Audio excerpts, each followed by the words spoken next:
ہو سکتا ہے ٹرانسلیشن کے اندر کوئی معاملہ آگے پیچھے ہو گیا ہو. بہرحال 5:19 پر آپ دیکھ رہے ہیں یہ واقعہ ہوا, یہ رپورٹ نہیں کیا گیا.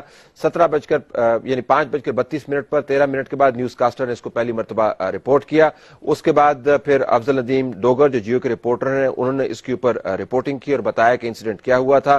پھر ضلع حیدر نے اس کے اوپر رپورٹ کیا, نیوز کاسٹر کے پاس معاملہ پھر واپس آ گیا. رانا جواد صاحب نے پھر ایک اور بیپر کیا جس کے اندر انہوں نے جا کے بتایا کہ ہمارے پاس حامد میر سے ان کی بات ہوئی تھی, انہوں نے کیا مجھے بتایا. افضل ڈوگر صاحب جیو کے رپورٹر نے پھر رپورٹ کیا, پھر ایک اور بیپر اور اس کے بعد حامد میر صاحب کے جو ڈرائیور ہیں 6:04 پر ان کا پہلا بیپر نشر ہوا اور طویل بیپر تھا تقریباً 10 منٹ کا. اصل معاملہ شروع ہوا 8:15 پر یعنی 6:15 پر جب افتخار احمد صاحب جو سینئر جرنلسٹ ہیں اور جیو کے ساتھ ایسوسیٹڈ ہیں, میں ان کی بڑی قدر کرتا ہوں, ان کا پہلا جو بیپر ہے وہ آن ایئر ہوا.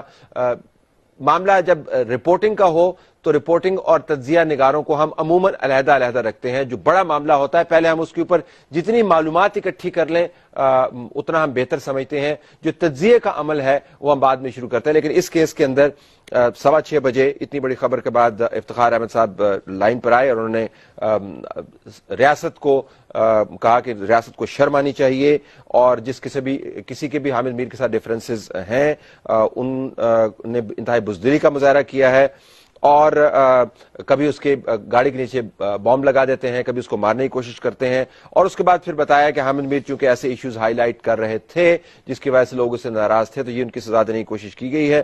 اس کے بعد ڈاکٹر عامر لیاقت آئے اور انہوں نے مورد الزام طالبان کو ٹھہرایا, لیکن مختصر انہوں نے خطاب فرمایا بیپر کی صورت میں.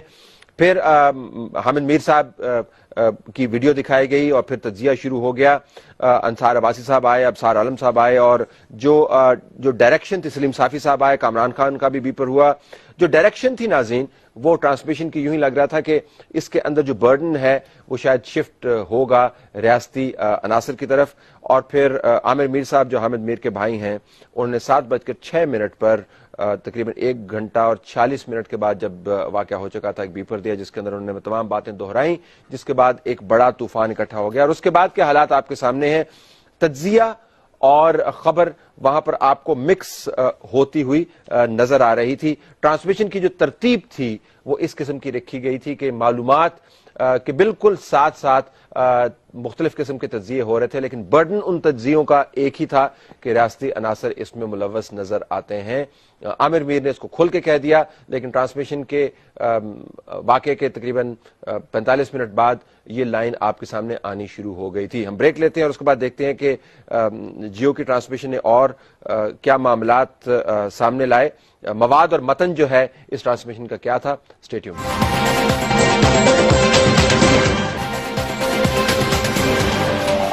پروگرام میں خوش آمدید ناظرین. ہم حامد میر پر 19 اپریل کو 5:19 پر ہونے والے حملے کا تجزیہ کر رہے ہیں. ابھی تک بہت کچھ آپ نے سن لیا اور دیکھ لیا. ذرا اس تمام معاملے کو سمیٹ کر دریا کو کوزے میں بند کرنے کی بات ہے. تو میں آپ کو بتا رہا تھا کہ ٹرانسمیشن کا جو برڈن تھا وہ بڑے واضح تھا جو جیو نے ٹرانسمیشن کی. اس کا مواد اور متن جو ہے ظاہر جیو کی ایک اپنی پالیسی ہوگی اور میں بالکل بھی اپنے آپ کو کمپیٹنٹ نہیں سمجھتا کسی چینل کو بتاؤں کہ پالیسی ان کو کیسے چلانی چاہیے, لیکن عموماً ہم فرق روا رکھتے ہیں خبر اور تجزیے کے اندر. جب تک خبر کی خبریت ہم مکمل طور پر اسٹیبلش نہیں کر دیں ہم تجزیاتی گیئر کے اندر نہیں جاتے, لیکن اس کیس کے اندر تجزیاتی گیئر جو ہے وہ شروع ہو گیا. اور پھر جو الزامات لگائے گئے تھے عامر میر صاحب کی طرف سے ان کو بنیاد بنا کر مزید تجزیوں کا سلسلہ شروع ہو گیا اور دیکھتے ہی دیکھتے ایک انتہائی سنجیدہ الزام افواہ اور خدشوں کے ساتھ مل کر خبر میں تبدیل ہو گیا. خبر کا پھر مزید تجزیہ کیا گیا اور تجزیہ کر کے نتیجہ اخذ کر دیا گیا کہ ڈی جی ISI کو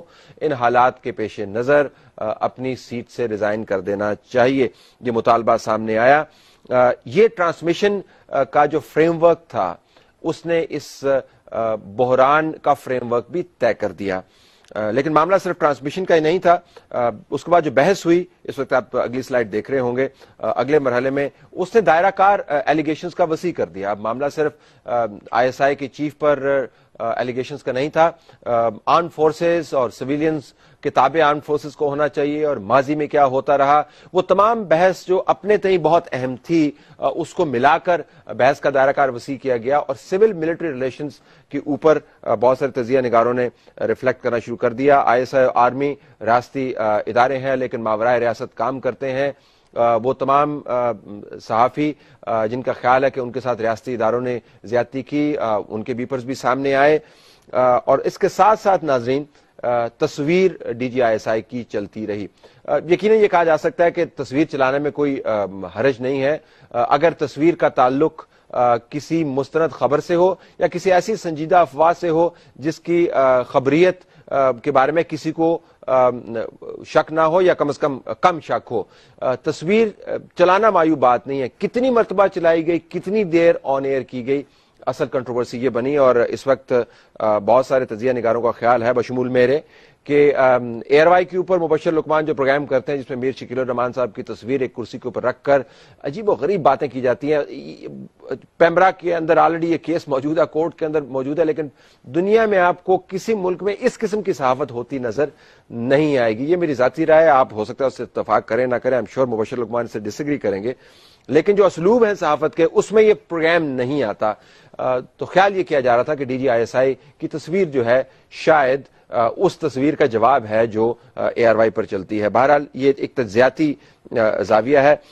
ساتھ ہی جیو کی طرف سے ٹرانسمیشن اگلا دن شروع ہو گیا, اور ٹرانسمیشن کے اندر آپ کو ان کے اپنے اخبارات کے اندر جو خبریں اور تجزیے چھپے تھے ان کی ریفلیکشن بھی نظر آنی شروع ہو گئی, اور ہر طرف یہ دہائی دینی شروع کر دی کہ ہم سچے ہیں اور ہم بالکل صحیح ہیں.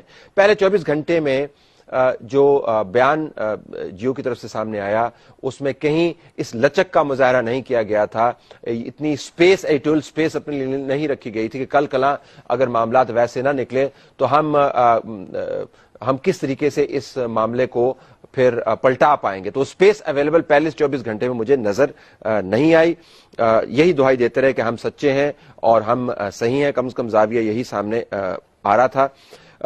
ایک اور اس ٹرانسمیشن نے کام کیا وہ یہ کہ حامد میر پر حملہ اور اس سے متعلق جو قانونی کارروائی ہونی لازمی بنتی تھی وہ سارا مسئلہ پس پش ڈال دیا گیا. اور میں بار بار کہتا رہا دوسرے دوستوں کے ساتھ مل کر کہ اصل معاملہ حامد میر پر حملے کا ہے, حملہ آوروں کی گرفتاری ہے, FIR کا اندراج ہے, قانونی چارہ جوئی کے تمام تقاضے پورے کرنے کا معاملہ ہے. اگر آپ یہ قانونی چارہ جوئی کے تقاضے پورے نہیں کریں گے تو بعد میں یہ کیس خراب ہوگا. اس وقت تک ظاہر ہے حامد میر زندگی اور موت کی کشمکش میں مبتلا تھے. ان کا ایک بہت بڑا آپریشن ہوا تھا, ہمیں بتایا جا رہا ہے کہ 6 گولیاں ان کو لگی ہیں. یہ ایک گولی بھی بہت ہوتی ہے, اگر آپ کی اسکن کو کوئی چھیلتی بھی گولی چلی جائے تو وہ بھی بہت ہوتی ہے. 6 گولیاں جسم پر لینا میسو اٹیک. لیکن حامد میر ظاہر ہے اس وقت اپنا بیان جاری نہیں کر رہے تھے. تو یہ تمام بحث جو چل رہی تھی ناظرین, اس میں حامد میر نے ابھی تک کوئی لفظ نہیں بولا. انہوں نے کس کو کیا بتایا جس کو ہم سیکنڈ ہینڈ سورس کہتے ہیں, وہ صحافیانہ زبان کے اندر بھی اور قانون کی زبان کے اندر بھی اتنا مستند نہیں ہے جتنا اپنا وکٹم کا اپنا بیان ہے. تو حامد میر اس وقت تک خاموش تھے کیونکہ وہ ہوش میں نہیں تو ان کا بیان سامنے نہیں آیا. لیکن بیان سامنے آنے سے پہلے ہی ایک تمام کیس ڈیولپ ہو چکا تھا, تجزیہ اس کا ہو چکا تھا, پوائنٹرز جو ہیں وہ طے کر دیے جا چکے تھے, اور تمام تر جو فنگرز تھیں ٹرانسمیشن اور متن اور بحث کے بعد ان کا اشارہ ISI کی طرف خصوصی طور پر اور آرمی کی طرف عمومی طور پر تھا. حامد میر نے کل اپنا بیان جاری کیا, بیان کے تجزیے بھی آپ نے سن لیے ہوں گے. میں ذاتی طور پر سمجھتا تھا کہ حامد میر کو شاید اس کو جس کو ہم انگریزی میں کہتے ہیں اسٹریٹ اینڈ نیرو, اس کو محدود اور سیدھا معاملہ رکھنا چاہیے تھا جس کا تعلق ان کے اوپر ہونے والے قتل کے حملے سے تھا. اس حملے کے پیچھے محرکات کون ہو سکتے ہیں, ان کو حقیقی شک کیا ہے, یہ مجھے کم متن ان کی اسٹیٹمنٹ کے اندر یہ مواد کم نظر آیا جو عامر میر نے پڑھی.